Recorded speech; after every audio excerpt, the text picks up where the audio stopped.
বিএনপির ভারপ্রাপ্ত চেয়ারম্যান তারেক রহমান বলেছেন, দেশ পরিচালনার সুযোগ পেলে সবার আগে দেশ পুনর্গঠনের কাজ করবে বিএনপি। বিএনপি একটি মাত্র দল যারা নিজ দলের নেতাকর্মীরা অন্যায় করলে ব্যবস্থা নেবে। অন্য রাজনৈতিক দলের সঙ্গে আমাদের এটাই বড় পার্থক্য। বিএনপি একমাত্র দল যারা কোনো ডিনাইলে থাকে না, অর্থাৎ আমাদের ভিতরে যদি কেউ অন্যায় করে তার বিরুদ্ধে আমরা ব্যবস্থা গ্রহণ করি।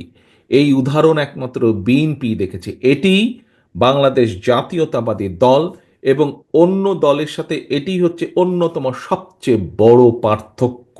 অর্থাৎ আমরা কোনো অন্যায়কারীকে প্রশ্রয় দিতে চাই না।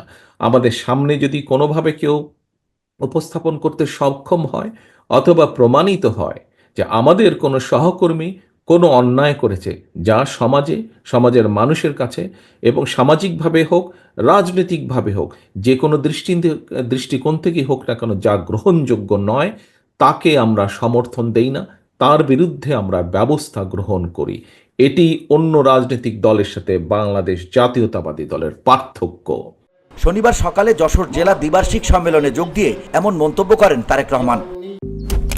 মালয়েশিয়ান প্রযুক্তিতে তৈরি অত্যাধুনিক cleaning machine modern vacuum cleaner যে কোনো ধরনের ধুলো ময়লাকে পরিষ্কার করে ঘরকে করে তুলুন চকচকে ও আকর্ষণীয়। Modem, brand of luxury.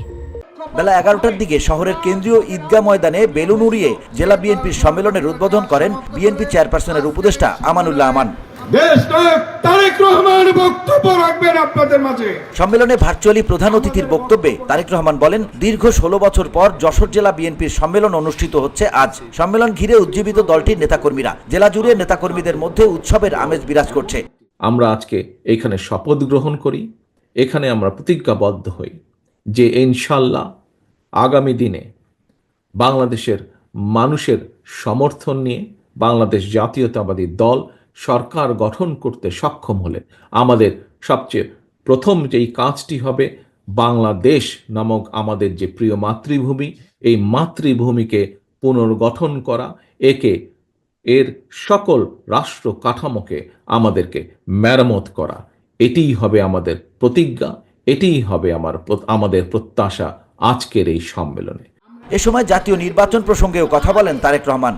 তারপরে যে সংস্কার প্রস্তাব যেগুলি আসছে, ভিওডি বাংলা নিউজ ডেস্ক। 2 টার্মের বেশি কেউ প্রধানমন্ত্রী থাকবে না।